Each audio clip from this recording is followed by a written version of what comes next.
कार्तिक व्रत कथा एही सुनसो जने मन दे। कार्तिक व्रत कथा एही सुनसु जने मन दे। लक्ष्मी तो पूरे थिबे जेबे तोते अपूर्व किस देवे। संसार मध्य जेते धर्म नुहे कार्तिक संगे सम। प्रभु नारायण कहले जलंधर तुम सहित आमरे युद्ध हवा द्वारा आम भीतर थिबा अप्रियता प्रियता को परिवर्तन हैला। आम भीतर थिबा बैरी मित्रता को परिवर्तन हैला। आम भीतर थिबा शत्रुता बंधु को परिवर्तन हैला।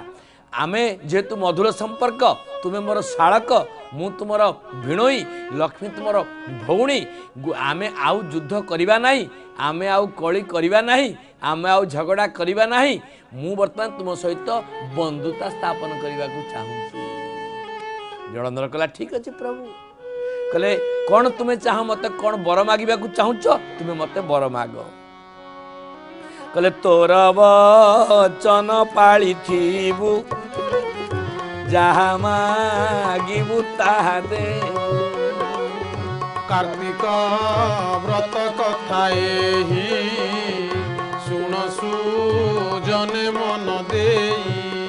कहले जलंधर मु प्रतिश्रुति दउछि मु कथा दउछि तुम पाखरे मु रहिबी तुमर भगिनी लक्ष्मी रहिबे तुम्हें देवता मानकर अधिकार देवता मानकर देवत्व देवता मानकर अधिकार को तुम्हें प्रत्यावर्तन कर।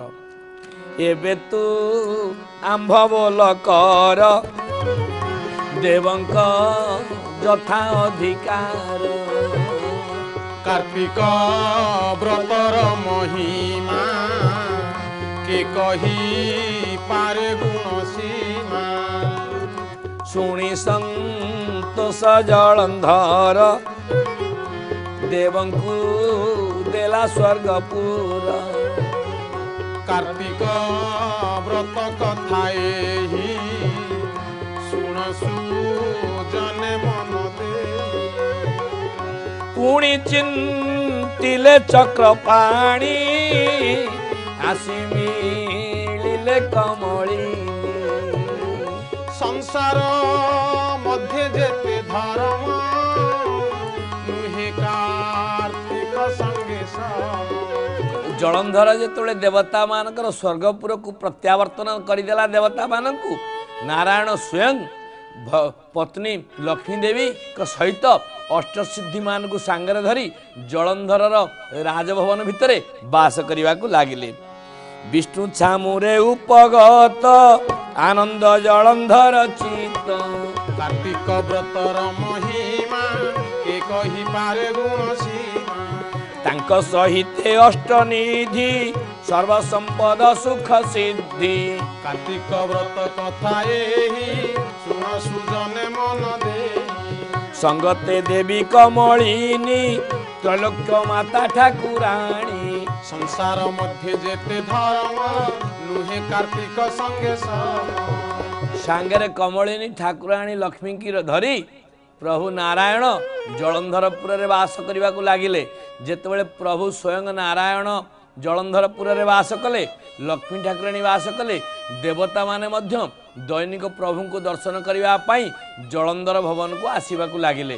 तेणु महादेव दास कार्तिक महात्मा ग्रंथ लिखिले गोटे वैकुंठ स्वर्ग थिला नारायण प्रभु जेतेबेले जलंधर गृह रे वास कले ये द्वितीय वैकुंठ हो गला।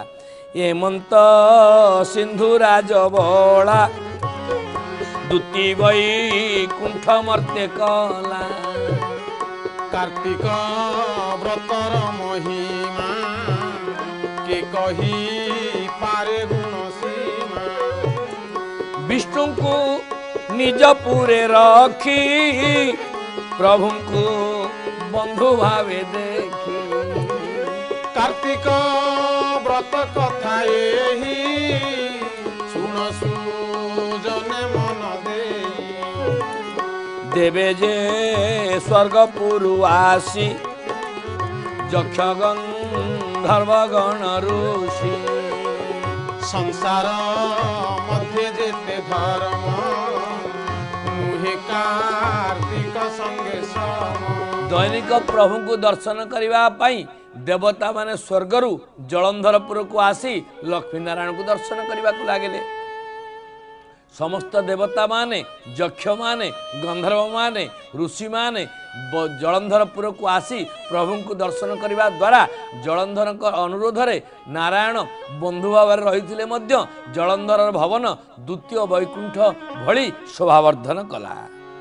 ନିରତେ ବିଷ୍ଣୁ ପାଦେ ଧ୍ୟାନ ତେବେ ବଞ୍ଚନ୍ତି ସୁଖେ ଦିନ।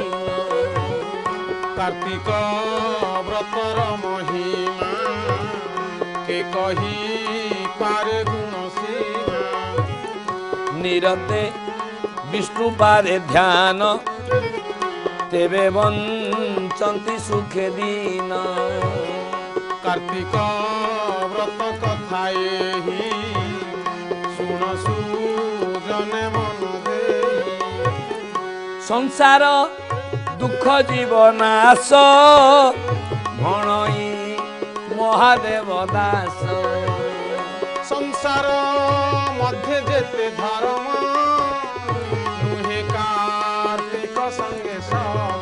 କହିଲେ ଭଗବାନ ବିଷ୍ଣୁଙ୍କୁ ଯେଉଁମାନେ ଦୈନିକ ଧ୍ୟାନ କରନ୍ତି, ଯେଉଁମାନେ ଚିନ୍ତନ କରନ୍ତି, ଯେଉଁମାନେ ମନନ କରନ୍ତି, ସେମାନେ ସଂସାରର ସମସ୍ତ ସୁଖ, ସମସ୍ତ ସମୃଦ୍ଧି, ସମସ୍ତ ଆନନ୍ଦ, ସମସ୍ତ ଐଶ୍ୱର୍ଯ୍ୟ, ସମସ୍ତ ବୈଭବକୁ ପ୍ରାପ୍ତ ହୁଅନ୍ତି। ଶୁଣ ରାଜନ ଗ୍ରନ୍ଥ ସାର ବିଷ୍ଣୁଙ୍କୁ ପାଇ ଜଳନ୍ଧର। କାର୍ତ୍ତିକ ବ୍ରତର ମହିମା କେ କହିପାରେ ଗୁଣ ସୀମା। ଲକ୍ଷ୍ମୀ ସହିତେ ତାର ପୁରେ ରହିଲେ ବାନ୍ଧବ ବ୍ୟବହାରେ। କାର୍ତ୍ତିକ ବ୍ରତ କଥା ଏହି ଶୁଣ ସୁଜନେ ମନ ଦେଇ। ବନ୍ଧୁ ଭାବରେ ନାରାୟଣ ସିନା ବୈକୁଣ୍ଠପୁର ତ୍ୟାଗ କରିକି ଜଳନ୍ଧରପୁରରେ ରହିଲେ, କିନ୍ତୁ ଦେବତାମାନେ ସୁଖୀ ହେଉଥିଲେ, ଦୈତ୍ୟମାନେ ଅସୁଖୀ ହେଉଥିଲେ। ଦୁଃଖ ନାଶନ ହେ ଦୁଃଖ ନାଶନ, ଦୁଃଖ ନାଶନ ହେ ଦୁଃଖ ନାଶନ, ହେ ଦୁଃଖ ନାଶନ ହେ ଦୁଃଖ ନାଶନ, ଦୁଃଖ ନାଶନ ହେ ଦୁଃଖ ନାଶନ। ଶୁଣ ବାରେ ମୋ ଗୁହାରି, ଶୁଣ ବାରେ ମୋ ଗୁହାରି, ଶୁଣ ବାରେ ମୋ ଗୁହାରି, ଶୁଣ ବାରେ ମୋ ଗୁହାରି। ଏ ପ୍ରେମ ଭକ୍ତି ଭାବେ ବାନ୍ଧି ରଖ ମୋତେ, ପ୍ରେମ ଭକ୍ତି ଭାବେ ବାନ୍ଧି ରଖ ମୋତେ, ଏ ପ୍ରେମ ଭକ୍ତି ଭାବେ ବାନ୍ଧି ରଖ ମୋତେ। ପ୍ରେମ ଭକ୍ତି ଭାବେ ବାନ୍ଧି ରଖ ମୋତେ। ଏ ନାମ ଧରି ଯିବି ମରି, ନାମ ଧରି ଯିବି ମରି, ଏ ନାମ ଧରି ଯିବି ମରି। ନାମ ଧରି ଯିବି ମରି। ଏ ଦୁଃଖ ନାଶନ ହେ ଦୁଃଖ ନାଶନ, ଦୁଃଖ ନାଶନ ହେ ଦୁଃଖ ନାଶନ। ଏ ଶୁଣ ବାରେ ମୋ ଗୁହାରି, ଶୁଣ ବାରେ ମୋ ଗୁହାରି, ଏ ଦୁଃଖ ନାଶନ ହେ ଦୁଃଖ ନାଶନ, ଦୁଃଖ ନାଶନ ହେ ଦୁଃଖ ନାଶନ। ଶୁଣ ବାରେ ମୋ ଗୁହାରି, ଦୁଃଖ ନାଶନ ହେ